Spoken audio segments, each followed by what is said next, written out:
Good morning, student. Gyanjyoti digital ক্লাছলৈ সকলোকে স্বাগতম জনাইছো। আমি আঁকি আছিলো উত্তল দাপোনত গঠিত ৰশ্মি চিত্ৰ। নেক্সট আমি ছবিটো আঁকিব লৈছো। যদি আমাৰ লক্ষ্য বস্তু মেৰু আৰু অসীমৰ মাজত থাকে, মেৰু আৰু অসীম এটা কিবা এটা নিৰ্দিষ্ট জায়গা দি দিছো, অসীম বুলি কৈছো যদিও মেৰু বুলি কৈ দিছো ন। তাৰ মেৰু আৰু অসীম বুলি ক'লে মই এই সাইডে এইখিনি মই অখনি আগৰ ছবিটা আঁকিছো, ইয়াত ফকাছ আঁকিছো, ইয়াত ভাস্কেন্দ্ৰ আঁকিছো। এইবোৰ নাথাকিলেও হয়, কাৰণ আমাৰ দাপোনৰ এই সাইডটোহে আমাক প্ৰয়োজন আছে যিহেতু। গতিকে ইয়াত এটা আমি নাই দিয়া ধৰি ললো এনেকুৱাতে আমাৰ অসীম আছে বুলি ধৰি ললো লক্ষ্য বস্তুটো এইটোৱে ধৰি লৈছো। এইটো মেৰু আৰু অসীম দূৰত্ব এইটোৱে হ'ল। ইয়াৰ পৰা আমি আঁকিব লাগে। এতিয়া আমাৰ প্ৰথমটো কি হ'ব? ৰশ্মিডাল আমি ক'ত পঠাব লাগিব? দাপোনত পঠাম। দাপোনত পঠাম। দাপোনত পৰিলে সেকেন্ডাল কেনি আছিলে? ফকাছেদি যাব। ফকাছেদি নিব লাগে, ডট লাইনত যাব, কাৰণ দাপোনৰ বেক সাইড পৰি গৈছে। দাপোনৰ বেক সাইড হলে সদায় ডট লাইনে নিব। এইফালে ডট লাইনে নিব, আকৌ দাপোনৰ ফ্ৰন্টত ৰিয়েল কে নিব। এই ফালৰ পৰা এইফালে গ'ল, আকৌ ওপৰে গুচি গ'ল। এইডাল সেকেন্ডাল এইডাল সবে জানে। সেকেন্ডাল কেনি যাব? সেকেন্ডাল কেনি যাব এতিয়া? সেকেন্ডাল সব সেকেন্ডাল আমাৰ আমি আগৰ ছবিটো যে আঁকিছিলো অবতল দাপোনত যিটো আঁকিছিলো ভাস্কেন্দ্ৰদি নিছিলো নে? এতিয়া এইডালটো ভাস্কেন্দ্ৰদি যাব, কিন্তু ইয়াৰ আমাৰ ভাস্কেন্দ্ৰ ক'ত আছে? এই তাত আছে। তাত আছে যদিও তাৰ সমান্তৰালভাৱে নিব লাগিব। এনেকে নি পিনি এনেকে এই ভাস্কেন্দ্ৰদি নিব পাৰিব লাগিব। এটা আমি কেনেকে নিম?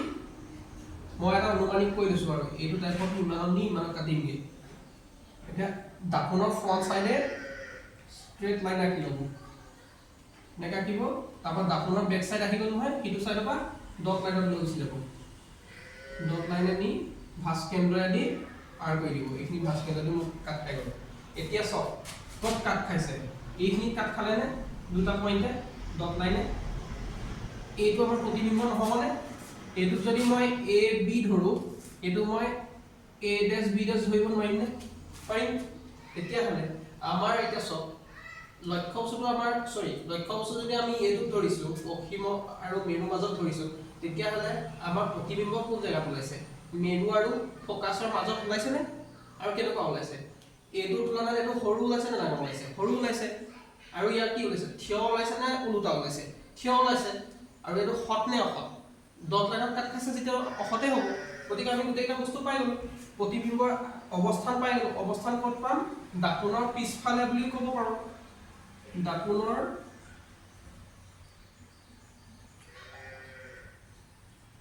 পাছফালে ক'ত থাকিব? মেৰু আৰু ফকাছৰ মাজত। মেৰু আৰু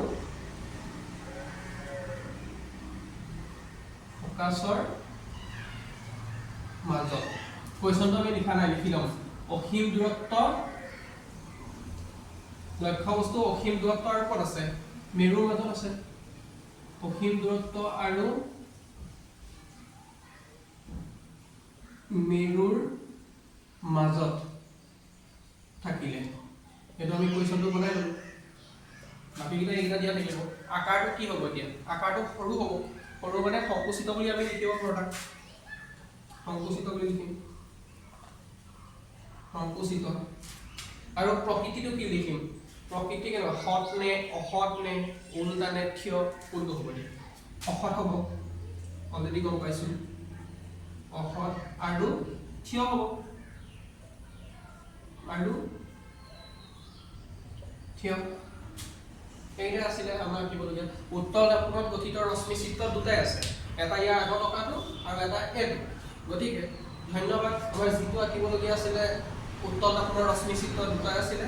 চাব সকলোৱে ট্ৰাই কৰিব ঘৰত আঁকিবলৈ। মই যিহেতু স্কেল বা কম্পাছ কোনো ইউজ কৰা নাই, মোৰ অলপ ছবিবোৰ বেয়া হৈছে যদিও তোমালোকক মই শিকাবলৈ চেষ্টাহে কৰিছোঁ। জাষ্ট ভুল হ'ব পাৰে বহুতখিনি। চাবা তোমালোকে কিবা ভুল থাকে মোক দেখুৱাই দিবা। চাবা ভালকৈ ভিডিঅ'খিনি আৰু প্ৰেক্টিছ কৰিবা, যিমান পাৰা সিমান প্ৰেক্টিছ কৰিবা। কাৰণ আজিকালি আমাৰ কি হৈছে, আমাৰ আজিকালি এক্সামবোৰ যিহেতু MCQ বেচিছত আহিবলৈ লৈছে, গতিকে ইয়াত আমাৰ কি হয়, কথাটোহে দিব আমাক, আঁকিবলগীয়া নহয়। কিন্তু পৰীক্ষাত আমি যদি আহি যায়, ধৰি লোৱা লক্ষ্য বস্তু অসীম দূৰত্ব আৰু মেৰুৰ মাজত থাকিলে, তেতিয়াহ'লে সুধিব পাৰে যে প্ৰকৃতি কি হ'ব? যদি হয় অপশ্যনত দিয়া থাকিব A, B, C, D, 4টা অপশ্যন দিয়া থাকিব। তাত ইয়াৰ কোনোবা দিয়া থাকিব কেনেকৈ কৰিবা তাৰ কাৰণে তুমি এই ষ্ট্ৰাকচাৰটো জানিবই লাগিব গতিকে তুমি ধৰা পটাপট তুমি আঁকিব পৰাকৈ এনেকৈ আঁকি ল'লা বহীখনৰ ছাইডতে আঁকিলা চালা এইখিনিত আছে যদি এই বস্তুকেইটা ক্লিয়াৰ থাকে তেতিয়া তোমাৰ প্ৰব্লেম নাই তুমি ইয়াত বহালা বহাই পিনি এনেকৈ নিলা এইফালে ডট দি কাটিলা এইফালে নিলা আকৌ নেক্সটডাল আমাৰ এনেকৈ নি পিনি এই ভাস্কেন্দ্ৰদি লৈ গুচি গ'লা দেখা পালা এইখিনিতে আছে এইখিনি মেৰু আছে তুমি গম পালাই ন মেৰু আৰু ফ'কাছৰ মাজত আছে ইয়াৰ লগত একো সৰু হৈছে তেতিয়াহ'লে মোক হট নে অহট নে সেইখিনি গম পালাই তেতিয়া তুমি মুখস্থ ধৰা নকৰাকৈ বস্তুখিনি আঁকিব পাৰা গতিকে এনেকুৱা ফাষ্ট ৰিভিজন এনেকুৱা ফাষ্ট ৰিভাইজ তুমি যিমান ফাষ্ট কৰিব পাৰা এই বস্তুবোৰ তেনেকৈ প্ৰেক্টিছ কৰিব ট্ৰাই কৰিবা প্ৰেক্টিছ কৰাৰ টাইমত এনেই এতিয়া আঁকোতে বহি থাকোঁতে ভালকৈ আঁকিবা কিন্তু যেতিয়া প্ৰেক্টিছ কৰিবা এনেকৈ ৰাফলিও আঁকিব পাৰা এইটো চাবা ধন্যবাদ থেংক ইউ বাই বাই